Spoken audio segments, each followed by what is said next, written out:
I spent a week on Mount St. Helens, and I basically went from north side of the mountain around the east to south to back to the west and kind of north area in a clockwise loop. So that was definitely one of the highlights of my trip so far. It was absolutely, yeah, it was just amazing.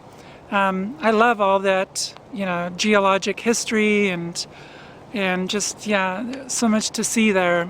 And the camping was just fantastic as well. There's so many places on the east and south side to camp just out in the forest, so I took advantage of that and camped out in the forest most of the time. One of the most beautiful places, one of the first places I visited was Mita Lake. And Mita Lake was largely spared a lot of the blast. So it was covered in 8 feet of snow and ice at the time of the eruption. So a lot of the stuff was buried under the snow and ice. And it was also protected by a large ridge right next to it. So a lot of the blast was like deflected over the top. So a lot of life has come back there in the meantime, and it's just astonishingly beautiful. Yeah, there's just lots of frogs, tons of frogs on Mount St. Helens. Yeah, just really enjoyed that. There's also a miner's car. Miner's car belonged to 3 miners who a few days before the eruption went up to visit their mining shack and mining claim. And they died in the eruption, but their car still sits there. So it's a 1972 Pontiac Grand Am, apparently, with critters living in it. So I'm glad the critters are getting some use out of it. Hey everyone, I'm boondocking just northeast of Mount St. Helens. And yeah, the mountain is just over these hills over here, perhaps 19 or 20 miles at most. I drove up there yesterday and I'm going to go back up and do some hikes today. But this morning I woke up and yeah, there was like ash falling on my car and my trailer. And yeah, it wasn't volcanic ash.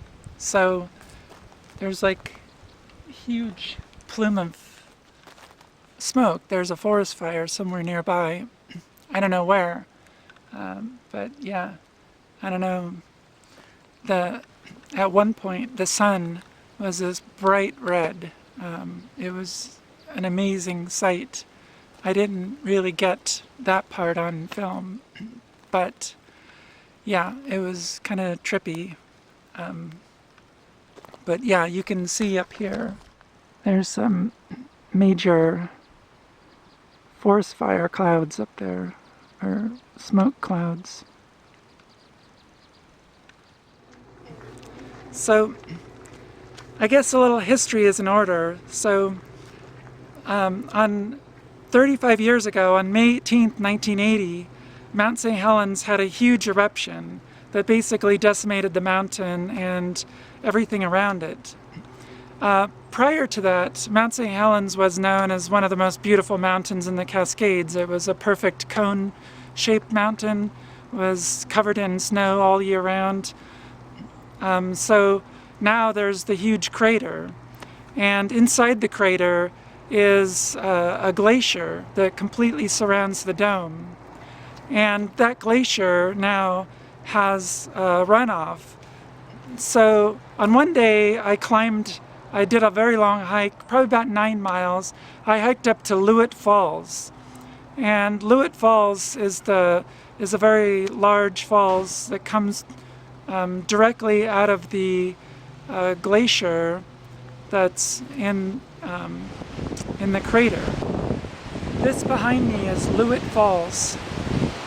It's on Mount St. Helens in Washington, and these falls didn't exist 35 years ago. So all of this is new. It's a matter of fact, if you were here about 35 years ago, you'd probably be roughly 100 or 200 or more feet lower, and you'd be in an old-growth forest. If I can show you. So these falls come directly out of the glacier that is in the crater of Mount St. Helens, an active volcano.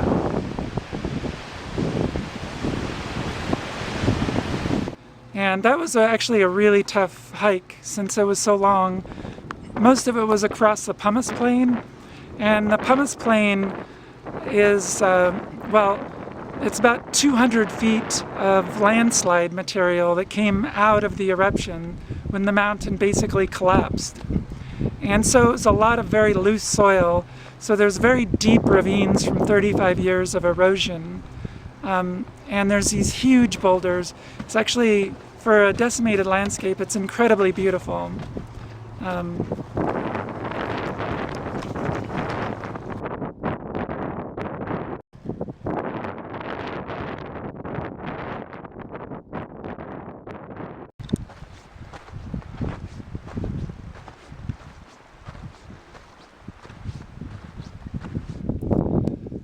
Oh, that hike up to Loowit Falls, that has officially done me in. It was right about 9 miles round trip, and yeah, that last section that's about 2¼ miles, I could have done without that one. I think I would have been fine without that. But as it is, yeah, I was definitely in need of sitting down and resting when I was done with that one. Behind me is Mount Adams. I don't know if you can see Mount Adams or if it's obscured, but then just east, it looks east of it, is the huge forest fire. So obviously that was dumping the ash on my car this morning and last night.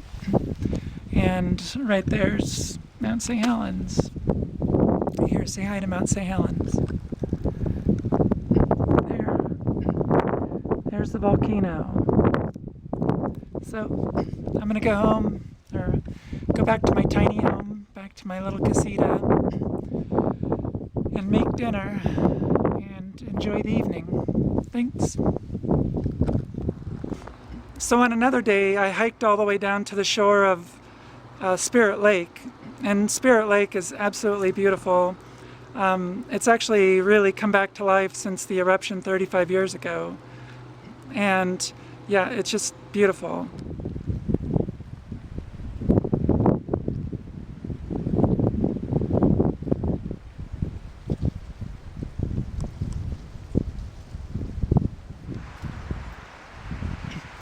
Hello, I'm at Spirit Lake at Mount St. Helens, and I don't know, this whole place just totally fascinates me.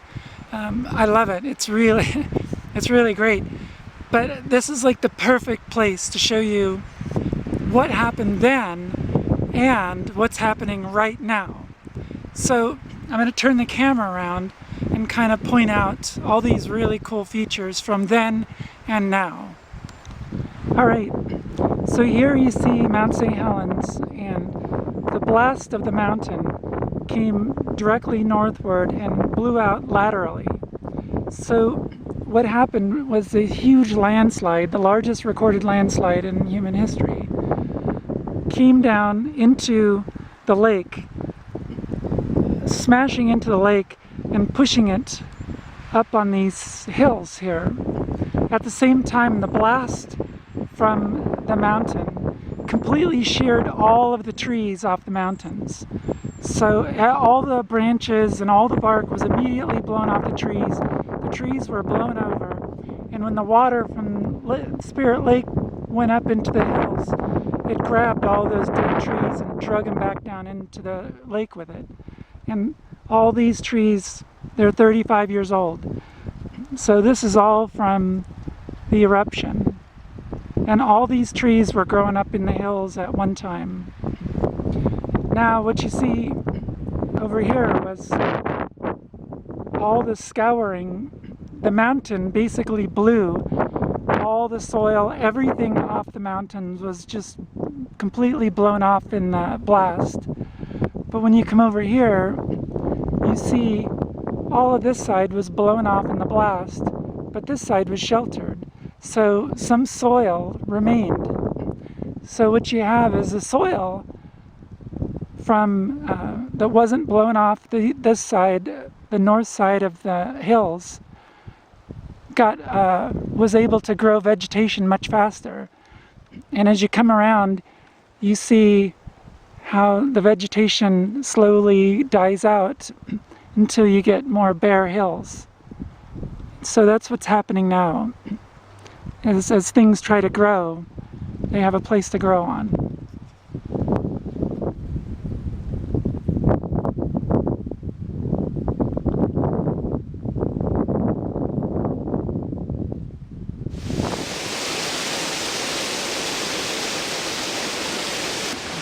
This is Iron Creek Falls, and I'm boondocking maybe a quarter of a mile away, not very far away at all. And yeah, this is like such a beautiful falls here, and the water is crystal clear. It's totally clear. So I don't know, if it's sunny tomorrow, it's about 6:30 at night now, so I don't think I'm going to jump in, but if it's sunny tomorrow, I think I might come back and get a little bath in, put on my bathing suit and jump in and enjoy it.